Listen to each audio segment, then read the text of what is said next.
2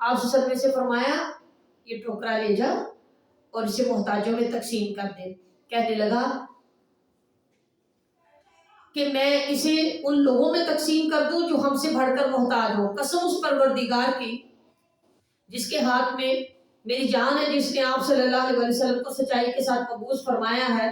مدینہ کے دونوں کناروں میں، اس کنارے سے لے کر دوسرے کنارے تک، کوئی گھر والا میرے گھر والوں سے زیادہ محتاج نہیں ہوگا. مطلب میں بہت زیادہ غریب ہوں. یہ سن کر آپ صلی اللہ علیہ وسلم اتنا مسکرائے، اتنا ہنسے کہ پیارے رسول صلی اللہ علیہ وسلم کی داڑھی مبارک نظر آنے لگی اور فرمایا جا کر اپنے بیوی بچوں کو کھلا دے. حدیث سے دو باتیں معلوم ہوئی. ایک یہ کہ فرضی روزہ توڑنے کا کفارہ بائینہ وہی ہے جو سورہ مجادلہ کی آیت نمبر 3 اور 4 میں ہے، یعنی پے در پہ روزے رکھنا 2 مہینوں کے لگاتار. اور دوسرا یہ کہ کفارہ دینے والا اگر مسکین محتاج تنگدست ہے تو اس کی صدقہ خیرات سے مدد کی جا سکتی ہے. عدی بن حاتم رحمہ اللہ فرماتے ہیں رضی اللہ تعالیٰ فرماتے ہیں کہ میں نے رات کو ایک سفید ڈوری اور ایک کالی ڈوری اپنے تکیے کے نیچے رکھ لی اور انہیں دیکھتا رہا مگر تمیز نہ ہوئی، فرق مجھے محسوس نہ ہوا. جب صبح ہوئی تو نبی کی صلی اللہ علیہ وسلم سے میں نے جا کر عرض کی یا رسول اللہ میں نے اپنے تکیے تلے 2 ڈوریاں رکھی تھی. آپ صلی اللہ علیہ وسلم نے مذاق کے ساتھ فرمایا تمہارا تکیہ تو بہت بڑا ہے کہ جس کے اندر سے صبح کی سفید ڈوری اور رات کی کالی ڈوری بھی جس کے نیچے آ گئی. بھی اللہ سبحانہ تعالیٰ نے فرمایا حتیٰ یتبین لکم الخیط الابیض من الخیط الاسود، یہاں تک کہ سفید ڈوری کالی ڈوری سے الگ نہ ہو جائے. تو میں نے تو 2 ڈوریاں ایک کالی ایک سفید اپنے تکیے کے نیچے رکھ لی، لیکن مجھے کچھ فرق نہ پتہ چلا. وَلَا تُبَاشِرُوهُنَّ وَأَنْتُمْ عَاكِفُونَ فِي الْمَسَاجِدِ. آیت سے معلوم ہوتا ہے کہ اعتکاف ہر مسجد میں ہو سکتا ہے اور صرف مسجد میں ہی ہو سکتا ہے، رمضان میں بھی ہو سکتا ہے، غیر رمضان میں بھی ہو سکتا ہے. مطلب اعتکاف کے لیے رمضان کا ہونا ضروری نہیں. جس نے رمضان میں اعتکاف کرنا ہے نا وہ تو رمضان میں اعتکاف کرے گا، اور جس نے اگر کوئی منت مانی ہوئی ہے وہ پوری کرنی ہے تو پھر وہ غیر رمضان میں بھی اعتکاف کر سکتا ہے، کوئی حرج نہیں. 20 راتوں کا قیام بھی ہو سکتا ہے، ایک رات کا قیام، ایک رات کا اعتکاف بھی ہو سکتا ہے، 20 راتوں کا بھی ہو سکتا ہے، 10 راتوں کا بھی ہو سکتا ہے، آخری عشرے کا 7 راتوں کا بھی اعتکاف ہو سکتا ہے. تلک حدود اللہ فلا تقربوها. اعتکاف کی حالت میں بیوی سے مباشرت نہیں کی جائے گی. ویسے تو رمضان کی راتوں میں کی جا سکتی ہے لیکن اعتکاف میں ہے تو نہیں کی جا سکتی. تلک حدود اللہ فلا تقربوها. یہ اللہ سبحانہ و تعالیٰ کی حدود ہیں، پس ان کے تم قریب نہ جاؤ. بعض حدیثی کو بھی ملتا ہے کہ ایک دفعہ پیارے رسول صلی اللہ علیہ وسلم کی تمام زوجات بھی اعتکاف کرنے کی غرض سے مسجد میں آ گئی تھی تو پیارے رسول صلی اللہ علیہ وسلم نے پھر اپنا بستر سمیٹ لیا تھا کہ میں چلو نہیں کرتا اعتکاف. یعنی کہ اگر عورتیں بھی اعتکاف کریں گی تو وہ گھر میں نہیں کریں گی اعتکاف، وہ مسجد میں کریں گی، اور مسجد بھی ایسی ہو جہاں پر ان کی پروٹیکشن، ان کی سیکیورٹی کے پورے انتظامات ہوں، ان کے پردے کا پورا خیال رکھا جائے. کذالک یبین اللہ آیاتہ. اللہ اپنی آیات، اللہ اپنی نشانیاں کھول کھول کر بیان کرتا ہے اس قوم کے لیے جو ڈرنے والے.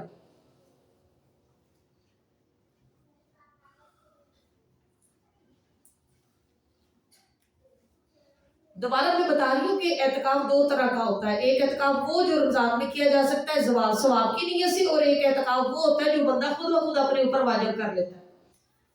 اپنی کوئی بھی نظر ماننے کے لیے. یہ اس اعتکاف کے لیے رمضان یا غیر رمضان دونوں میں کیا جا سکتا ہے، اور اس اعتکاف کے لیے اپنی مرضی کا دن بھی متعین کیا جا سکتا ہے. 7 دن کا بھی کیا جا سکتا ہے، 3 دن کا بھی کیا جا سکتا ہے، 1 دن کا بھی کیا جا سکتا ہے، 10 دن کا بھی کیا جا سکتا ہے، 20 دن کا بھی کیا جا سکتا ہے. وَلَا تَأْكُلُوا أَمْوَالَكُمْ بَيْنَكُمْ بِالْبَاطِلِ وَتُدْلُوا بِهَا إِلَى الْحُكَّامِ لِتَأْكُلُوا فَرِيقًا مِنْ أَمْوَالِ النَّاسِ بِالْإِثْمِ وَأَنْتُمْ تَعْلَمُونَ.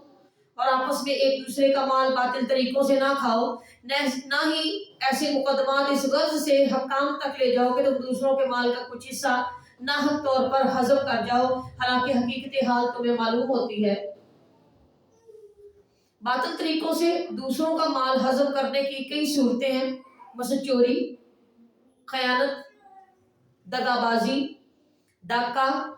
جوا، سود، ناجائز قسم کی تجارتیں،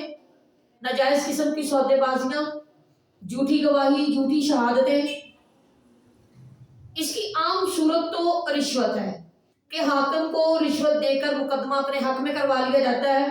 اور اس طرح دوسرے کا مال ہضم کر جائے، اور دوسرے یہ کہ مثلا تمہیں معلوم ہے کہ فلاں جائیداد یا فلاں علاقہ یا فلاں بینک بیلنس فلاں شخص کا ہے، اور جان بوجھ کر کسی پٹواری کو پیسے دے دلا کے وہ جگہ اپنے نام کروا لینا، اور ملکیت کا کوئی ثبوت بھی اپنے پاس موجود نہ ہونا، لیکن ملکیت کا ثبوت جھوٹا بنا لینا اور جھوٹے کھاتے اور جھوٹے معاملات اس طرح کر لینا، اور وہ چیز دوسرے سے ہتھیا لینا اور عدالت کے ذریعے سے جھوٹی گواہیاں پیش کروا کے وہ مال اپنے نام کروا لینا۔ اب پیارے رسول صلی اللہ علیہ وسلم نے فرمایا کہ جب میں تمہارے درمیان دو فریقوں کے درمیان میں فیصلہ کر رہا ہوں اور کوئی ایک بندہ اپنی چرب زبانی سے، زبان کی تیزی سے غالب آ جائے اور میں اس کے حق میں فیصلہ دے دوں، تو دوسرے کو چاہیے کہ وہ سمجھ جائے کہ یہ چیز میرے حق میں نہیں ہے، تو اس کو چاہیے کہ وہ اس سے پیچھے ہٹ جائے، بے شک میں نے فیصلہ دے بھی دیا۔ اسی طرح اگر ایک جج ہے، وہ ویسے تو انصاف کرنے والا ہے، لیکن ایک وکیل زبان میں بڑا تیزی دکھانے والا ہے اور وہ غالب آنے والا ہے زبان کے ذریعے سے، تو پھر اس کی زبان کو دیکھتے ہوئے یا اس کے ثبوتوں کو جو بے شک جھوٹے تھے لیکن اس نے سچے بنا کر پیش اس طرح کر کے کیے کہ وہ سچے لگنے لگے اور جج نے فیصلہ دے دیا، تو کیا ان لوگوں کو اللہ سے ڈرتے ہوئے پیچھے ہٹ جانا چاہیے کہ یہ چیز جو ہمیں جس کا حقدار بنا دیا گیا ہے عدالتی، ہم حقدار اس کے نہیں ہیں، ہم اس سے پیچھے ہٹ جائیں، ورنہ وہ اس کے لیے بالکل جہنم کا سبب بن جائے گا۔ یسألونک عن الأہلہ، سوال کرتے ہیں آپ سے چاند کے بارے میں، قل ہی مواقیت للناس والحج وليس البر بأن تأتوا البيوت من ظهورها ولكن البر من اتقى وأتوا البيوت من أبوابها واتقوا الله لعلكم تفلحون۔ آپ سے چاند کے بارے میں سوال کرتے ہیں، کہہ دیجئے یہ تو لوگوں کے لیے حج کے اوقات معلوم کرنے کے ایک ذریعہ، مطلب ایک طرف سے چاند اللہ سبحانہ تعالیٰ کی نشانیوں میں سے ایک نشانی، اللہ سبحانہ تعالیٰ کی پہچان کی نشانیوں میں سے، تو یہاں پر اللہ سبحانہ تعالیٰ بڑے طریقے سے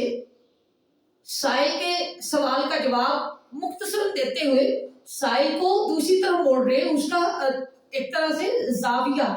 سوچ کا زاویہ بدل رہے ہیں۔ چاند پہ کیا لینا ہے تم نے؟ وہ تو بس حج کے اوقات، مہینوں کے آنا جانا اس کا ذریعہ ہے۔ وَلَيْسَ الْبِرُّ بِأَن تَأْتُوا الْبُيُوتَ، نیکی یہ نہیں ہے کہ تم گھروں کی پچھلی طرف سے آئے۔ ایک قریشی مکہ میں، کفار مکہ میں یوں ہوتا تھا کہ جاہلیت میں یہ دستور تھا کہ جب کوئی ایک بندہ حج کا احرام باندھ کر گھر سے نکل جاتا تو اس کو راستے میں جا کر کوئی کام یاد آ جاتا، راستے میں جا کر کوئی چیز یاد آ جاتی کہ وہ تو میں بھول آیا گھر ہی، تو وہ لینے کے لیے آتا نا، تو پھر وہ دروازے کی طرف سے نہ آتا بلکہ گھر کے پچھواڑے کی طرف سے آتا کہ اب میں دروازے میں سے تب گزروں گا جب میں عمرہ یا حج کر کے آ جاؤں، کیونکہ میں ایک دفعہ یہاں سے نکل گیا۔ تو وہ پچھلی طرف سے دیوار کود کر آتے اور اس بات کو وہ نیکی سمجھتے تھے۔ تو سیدنا برا رضی اللہ تعالیٰ عنہ فرماتے کہ یہ آیت ہم انصاری لوگوں کے حق میں نازل ہوئی، وہ جب حج کر کے واپس آتے تو دروازوں سے نہ آتے تھے بلکہ پچھواڑے سے آتے تھے۔ ایک دفعہ ایک انصاری دروازے سے آیا تو سب اسے لعنت ملامت کرنے لگے، تب یہ آیت اتری تھی کہ اللہ سبحانہ تعالیٰ نے فرمایا گھروں کی پچھلی طرف سے آنا یہ نیکی نہیں ہے،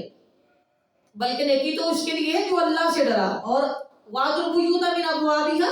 گھروں کے اندر دروازوں سے آیا کرو اور اللہ سے ڈرتے رہو تاکہ تم فلاح پاؤ۔ بھی اللہ کا ڈر یہ ہے کہ کوئی تقوی اختیار کرے، یہ اللہ کا ڈر نہیں ہے کہ احرام باندھ کر ایک دفعہ دروازے سے نکل گئے تھے تو اب عمرہ کر کے واپس لوٹنا تھا، ایسے نہیں لوٹنا تھا۔ اگر آپ لوٹے ہو تو اب گھر کے پچھلی طرف سے آ جاؤ یا دیوار کود کے اندر آ جاؤ، اب دروازے سے نہ۔ وَقَاتِلُوا فِي سَبِيلِ اللَّهِ الَّذِينَ يُقَاتِلُونَكُمْ وَلَا تَعْتَدُوا إِنَّ اللَّهَ لَا يُحِبُّ الْمُعْتَدِينَ، اور تم اللہ کی راہ میں ان لوگوں سے جنگ کرو جو تم سے جنگ کرتے ہیں مگر زیادتی نہ کرنا۔ مکہ میں مسلمانوں کو مخالفین کے ظلم و ستم پر صبر کرنے کی ہدایت کی جاتی رہی۔ مدینہ آ کر جب مسلمانوں کی ایک چھوٹی سی ریاست قائم ہو گئی تو مسلمانوں کو اب لڑائی کی اجازت مل گئی تھی۔ اس سلسلے میں جو پہلی آیت نازل ہوئی تھی وہ سورہ حج کی آیت تھی جو اذین للذین یقاتلون سے شروع ہوتی ہے۔ جن لوگوں سے لڑائی کی جاتی رہی اب انہیں بھی لڑنے کی اجازت دے دی جاتی، کیونکہ ان پر ظلم ہوتا رہا تھا اور اللہ تعالیٰ ان کی مدد کرنے پر پوری قدرت رکھتا ہے۔ مگر ساتھ ہی یہ تاکید کی گئی اس کے صرف انہی سے جنگ کرو جو تم سے جنگ کرتے ہیں، کیونکہ جنگ سے تمہاری کوئی مادی غرض وابستہ نہیں۔ اور اس آیت سے مدافعانہ جنگ کی اجازت ملی، مطلب پہلے کسی کو تم نے نہیں چھیڑنا، لیکن اگر کوئی پھر تمہارے ساتھ لڑائی کرے تو پھر تم اپنا بچاؤ کرنے کے لیے ان کو ان کا پورا جواب دو۔ ان اللہ لا یحب المعتدین، اور جنگ کرنے میں بھی تم حد سے نہ بڑھو، کیونکہ اللہ حد سے تجاوز کرنے والوں کو پسند نہیں کرتا۔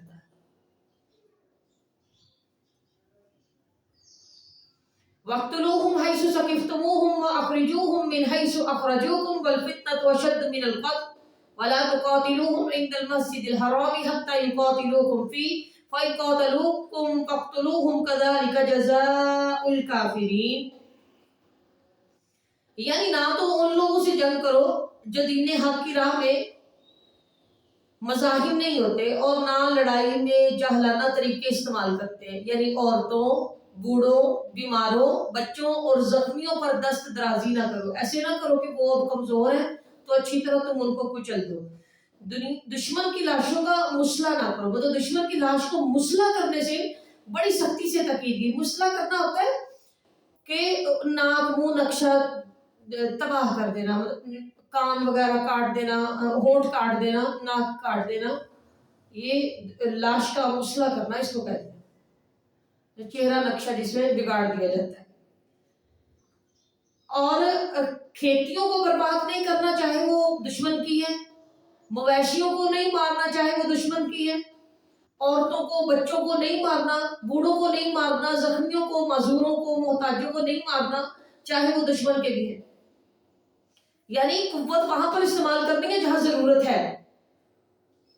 جو تمہارے اوپر اپنی قوت لگا رہے ہیں نا، تم نے بھی ان کے اوپر اپنی قوت لگانی ہے۔ جو کمزور ہے ان کے اوپر اپنی قوت نہیں چلانی، اور ان کو وہاں سے نکال دو جہاں سے انہوں نے تم کو نکالا۔ کہاں سے نکالا تھا؟ مکہ سے نکالا تھا۔ وَلَا تُقَاتِلُوهُمْ عِنْدَ الْمَسْجِدِ الْحَرَامِ حَتَّى يُقَاتِلُوكُمْ فِيهِ، اور تم نے مسجد حرام کے اندر جنگ نہیں کرنی۔ ہاں، اگر تم سے کوئی مسجد حرام میں جنگ کرے تو پھر تم ان سے بھی جنگ کر لینا، ان کے ساتھ تم لڑائی کرنا۔ كَذَلِكَ جَزَاءُ الْكَافِرِينَ، اسی طرح اللہ جزا دیا کرتا ہے کافروں کو۔ فَإِنِ انْتَهُوا فَإِنَّ اللَّهَ غَفُورٌ رَحِيمٌ، پھر اگر وہ باز آ جائیں تو بے شک اللہ بڑا ہی بخشنے والا ہے، بار بار رحم فرمانے والا ہے۔ وَقَاتِلُوهُمْ حَتَّى لَا تَكُونَ فِتْنَةٌ وَيَكُونَ الدِّينُ لِلَّهِ، اور ان سے لڑو، جنگ کرو یہاں تک کہ فتنہ باقی نہ رہے اور سارے کا سارا دین اللہ ہی کے لیے ہو جائے۔ اور اگر وہ باز آ جائے تو تمہارے اوپر کسی پر دست درازی نہ کی جائے گی، تو ظالموں کے علاوہ ہی کسی کے اوپر بھی دست درازی نہ کی جائے گی۔ الشہر الحرام بالشہر الحرام والحرمات قصاص فمن اعتدى عليكم واعتدوا عليكم بمثل ما اعتدى عليكم واتقوا الله واعلموا ان الله مع المتقين۔ تمام حرمتوں میں بدلے کی یہی برابری کی صورت ہوگی کہ ماہ حرام میں جنگ کا بدلہ ماہ حرام ہی ہوگا، لہذا اگر کوئی تم پر زیادتی کرے تو تم بھی اس پر اتنی ہی زیادتی کر سکتے ہو جتنی اس نے تم پر کی ہے، اور اللہ سے ڈرتے رہو اور یہ جان لو کہ اللہ تعالیٰ ڈرنے والوں کے ساتھ ہوتا ہے۔ سیدنا ابراہیم علیہ السلام کے وقت سے لے کر اب میں یہ دستور چلا آ رہا تھا کہ ذیقعدہ، ذی الحج اور محرم کے مہینے حج کرنے والوں کی وجہ سے قابل احترام قرار دیے جاتے، مطلب کہ جہاں تک ہو سکے حدود عرب کو حج کے موقعوں پر امن سلامتی والا کیا جاتا تھا کہ ان دنوں میں جنگ نہیں کرنی ان مہینوں میں، کیونکہ لوگ اور ملکوں سے اور ملکوں سے حج کرنے کے لیے آتے، اور ان کے درمیان رجب کا مہینہ عمرہ کرنے والوں کے لیے مختص کیا گیا تھا تاکہ حج اور عمرہ کرنے والے امن امان اور سفر سے سفر کر سکیں۔ ان مہینوں میں جدال